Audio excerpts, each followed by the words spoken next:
사두개인들은 현세주의자입니다. 문제는 뭐냐면 이 사람들이 제사장 그룹이 속해 있다는 것입니다. 실제적으로 어떤 일이 일어나겠습니까? 영적인 예배가 일어나지 않는 것입니다. 사랑하는 여러분, 윤한성 목사입니다. 잘 지내셨죠? 자, 오늘은 우리가 성공적인 성경 공부를 위해서 해야 될 4가지에 대해서 얘기를 하려고 합니다. 여러분들이 지금부터 끝까지 들어주시면은 여러분들의 성경 공부에 큰 도움이 될 것입니다. 바로 시작하겠습니다. 첫 번째 성경 공부에서 맨 처음 해야 될 것이 무엇이냐면 단어의 뜻을 정하는 것입니다. 단어의 뜻을 정한다는 것은 정의한다는 것입니다. 여기서 정의는 justice가 아니고 meaning입니다. 뜻을 정한다 하는 것입니다. 자, 예를 한번 들어보겠습니다. 여러분, 우리가 초등학교 때부터 고등학교 때까지 집합에 대해서 배웠습니다. 그러면 여러분, 집합의 정의는 무엇입니까? 집합은 중복 없이 어떤 명확한 조건을 만족하는 원소들을 얘기합니다. 자, 그럼 예를 들어 보겠습니다. 10보다 작은 자연수, 10보다 작은 자연수 하면 어떻게 되겠습니까? 네, 자연수에는 0이 들어가지 않으니까 1, 2, 3, 4, 5, 6, 7, 8, 9까지가 될 것입니다. 그렇죠? 이런 것이 중복되지 않는 집합이 되는 것입니다. 자, 그 다음에 부분 집합은 뭡니까? 부분 집합은 만약에 이 그림처럼 A가 B에 속한다고 이렇게 얘기를 하면 어떻게 되죠? 집합 A의 모든 원소가 집합 B의 원소일 때 A는 B의 부분 집합이다 라고 정의한다고 되어 있습니다. 여러분, 이걸 왜 알아야 됩니까? 정의를 깊이 알면은 수학이 쉬워집니다. 그런데 우리나라는 그 시간을 잘 주지 않죠. 그래서 성경도 마찬가지입니다. 첫 번째 여러분들이 성공적으로 하기 위해서는 성경 공부를 할 때 뜻을 알아야 된다. 자, 뜻을 정한다 할 때 이 책이 굉장히 중요한데 베르나르 베르베르의 책입니다. 이 책은 뭐라고 되어 있냐면 이 베르베르의 생각에 담긴 사전입니다. 그러니까 일반적인 사전이 아니에요. 자기의 생각을 담은 사전입니다. 예를 들면 사랑이 무엇인지, 믿음이 무엇인지, 그게 일반적인 사전이 아니라 나 자신의 사전이다 하는 것입니다. 그러니까 성경을 읽으면서 여러분들이 뜻을 정할 때 나 자신의 뜻을 정해야 된다는 것입니다. 다른 사람들은 그렇게 얘기하는데 나는 그러면 어떻게 생각하는가? 그래서 제가 예를 들어서 설명을 해보겠습니다. 마태복음 16장 6절입니다. 예수께서 이르시되 삼가 바리새인들과 사두개인들의 누룩을 주의하라 하시니 아멘. 자, 여러분, 여기에서 그러면 누룩은 뭘 얘기를 합니까? 변성되는 거, 변질되는 걸 얘기를 합니다. 그러면 이 누룩을 주의하라고 하는데 그 앞에 나오는 단어들을 여러분들이 정의해야 됩니다. 뭐가 나옵니까? 바리새인과 사두개인이 나옵니다. 자, 그러면 바리새인은 뭐 하는 사람입니까? 여러분, 바리새인은 실천주의자입니다. 하나님의 율법을 어떻게 해요? 실천하는 것입니다. 그래서 구약을 다 따르고 또 심지어 자기들이 정한 규칙까지 하나님을 잘 섬기기 위해서 정한 규례까지를 따랐던 사람들이 바리새인들입니다. 그리고 이 사람들은 영혼을 믿습니다. 영적인 세계를 믿습니다. 그래서 부활도 믿고 천사도 믿고 다 믿습니다. 이 사람들의 문제점은 뭐였죠? 외식하는 자들이었습니다. 외식한다는 게 뭡니까? 겉을 예쁘게 만든다는 뜻입니다. 그러니까 이것이 내가 생각하는 바리새인들의 정의입니다. 자, 그러면 사두개인들은 뭡니까? 사두개인들은 현세주의자입니다. 그러니까 이 현세에 집중되어 있는 사람들입니다. 그러니까 이 사람들은 부활이나 영적인 세계나 천국 이런 것을 믿지 않습니다. 이 세상에 집중되어 있습니다. 문제는 뭐냐면 이 사람들이 제사장 그룹이 속해 있다는 것입니다. 그러니까 이 제사장들이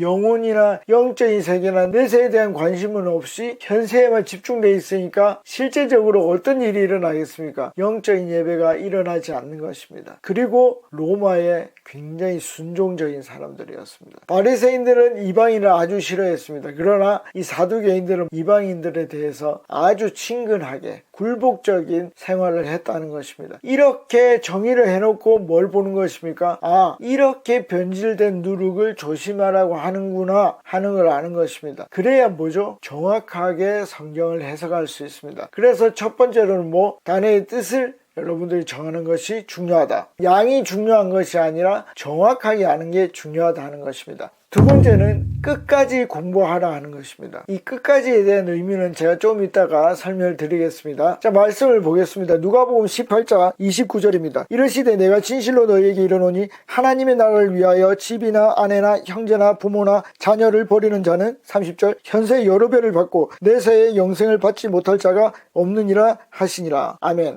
자, 이걸 이제 끝까지 여러분들이 연구를 하셔야 되는데 문제가 뭡니까? 문제는 가족을 버리라는 것입니다. 여러분, 가족을 버릴 수 있겠습니까? 그게 정말 하나님의 뜻이겠습니까? 이것을 어떻게 하라? 끝까지 연구해보라 하는 것입니다. 이 끝까지 연구하는데 방법이 있습니다. 제가 세 가지를 여러분들에게 말씀을 드리겠습니다. 첫 번째는 부분적으로 보라 하는 것입니다. 두 번째는 앞뒤 맥락을 보라 하는 것입니다. 세 번째는 전체적인 내용 안에서 이 구절을 해석하라 하는 것입니다.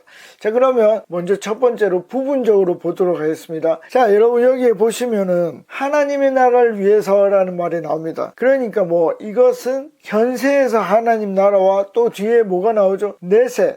이 이야기는 하나님의 나라, 영적인 일과 내세, 즉 천국에서의 그 일이 연결되어 있는 이야기구나 하는 것을 우리가 파악할 수 있습니다. 자, 그러면 뭡니까? 일반적인 경우의 이야기가 아니라 영적인 것과 내세에 대한 이야기와 연결되어서 이 이야기를 해석해야 되는구나 하는 것을 볼 수 있습니다. 자, 두 번째는 뭡니까? 앞뒤를 보라 하는 것입니다.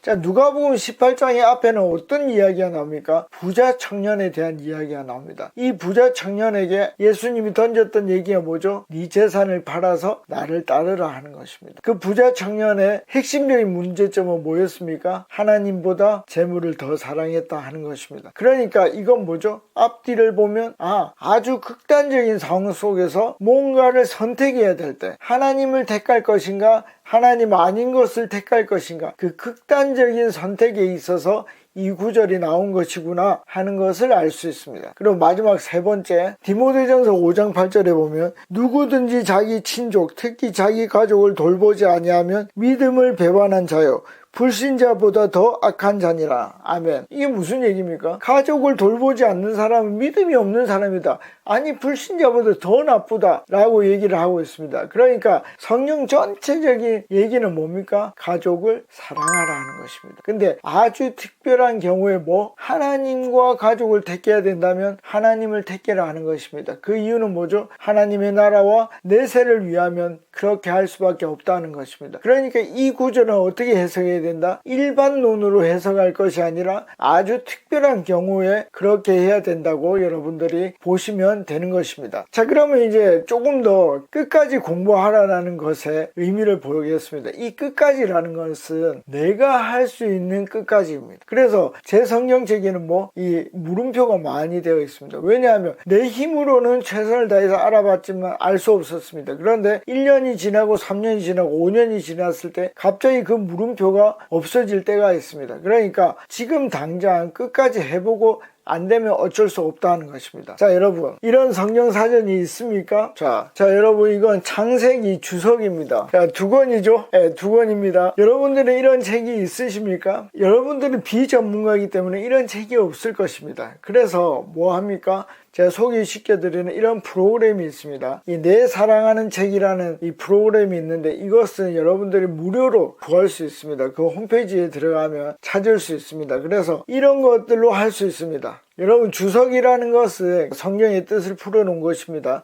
자, 그런데 이 주석이 없을 경우에는 구글이나 네이버를 여러분들이 보시면은 웬만한 거는 다 알 수 있습니다. 그리고 더 재미난 건 뭐냐면 쭉 찾아보면 이 사람들도 모르네 하는 것을 알 수 있습니다. 사실 그게 끝인데 왜냐하면 하나님이 아예 설명하지 않는 부분이 있습니다. 그러니까 그거는 다 아는 게 모르는 상태인 것입니다. 그래서 거기까지는 끝이 되는 것입니다. 자, 아시겠죠? 자, 그리고 이 모든 과정을 다 했어요. 사전도 찾아봤고 프로그램도 봤고 구글링도 했고 그다음 주석도 찾아봤어요. 그런데도 안 되면 목사님께 물어보십시오. 자, 목사님께 물어봐서 목사님이 그 답을 주실 때를 기다려서 보시면 좋습니다. 그럼 목사님 모르면 어떻게 합니까?